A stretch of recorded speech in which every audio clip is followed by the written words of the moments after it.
चीजें याद करने का तरीका क्या होता है, ये मुझे भी हमारे टीचर ने जब मैं 3rd में थी तब बताई थी बात। अब मैं अपने बैच में अपने स्टूडेंट्स को बताती हूँ। रविंदर कौर नाम था उन मैम का, बहुत अच्छे ढंग से उन्होंने समझाया था और वो मेरी लाइफ की पहली टीचर थी जिन्होंने हमें चीजों को आसान बनाना बताया कि आसान कैसे बनाते हैं। तो उन्होंने हमें बोर्ड पे बना के दिखाया, 3rd क्लास में थी तब मैं, 8 साल का बच्चा, कि हमारा दिमाग जो है ना एक ऐसे कबर्ड है, एक अलमारी, एक बक्सा मान लो।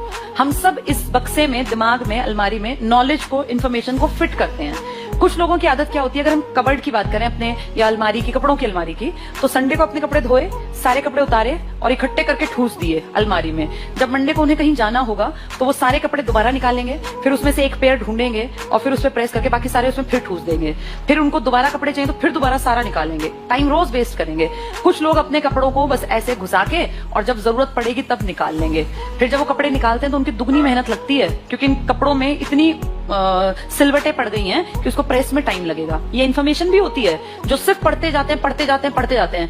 दिमाग में इन्फॉर्मेशन इतनी घुसा ली कि एग्जाम में याद ही नहीं आएगा कि मैंने पढ़ा क्या था। एक बार सुना नहीं ऐसा कि आता तो था पर एग्जाम में याद नहीं आया, ऐसे सेट की थी इन्फॉर्मेशन। दूसरे लोग होते हैं सलीकेदार, वो संडे को अपने कपड़े धोए, शाम को उतारे, हर कपड़े को तभी प्रेस कर दिया। टाइम तो लगना ही है, लेकिन वो रोज रोज टाइम देने से अच्छा एक दिन मेहनत कर ली, थोड़ा टाइम लगा के सारे कपड़े सिस्टमैटिक अपनी अलमीरा में सेट कर लिए। अब जब इनको मंडे को जाना है और इसको व्हाइट शर्ट चाहिए तो इसको पता है व्हाइट शर्ट यहाँ रखी है, ब्लैक पैंट यहाँ रखी है, नीली कमीज वहां है। इसको रोज टाइम नहीं वेस्ट करना, ये रोज टाइम खराब करेगा। ऐसे ही तुम लोग हो, हम भी ऐसे ही थे। ये हमें 3rd में बताया था मैम ने कि जितनी चीजें सीखो ना उनको ऐसे सेट करना, जब जरूरत पड़े एग्जाम में तो तुरंत आंसर निकल के सामने आए।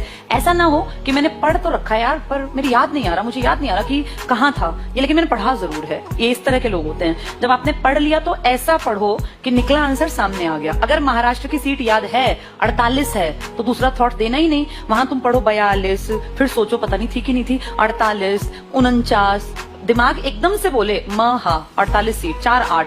जिस दिन तुम ये सीख गए ना कि आंसर कहाँ है, हर एक ऑप्शन नहीं पढ़ना, मेरी नजर ही आंसर ढूंढ रही है, उस दिन सिलेक्शन होगा। अगर तुम चारों पढ़ के विचार करते हो ना तो अभी बहुत ज्यादा तैयारी की जरूरत है, और अभी तो तुम्हारा वही हालत होगी क्योंकि तुम इनिशियल पर हो। तो ये सिस्टम होता है और ये चीजें कब आती हैं, जब कोई हमें ट्रिक्स बता दे। अब मैंने तुम्हें पूरे देश की 543 सीटों का तरीका बताया, तो इस तरीके में क्या हुआ, चीजें ऐसे बैठ गई दिमाग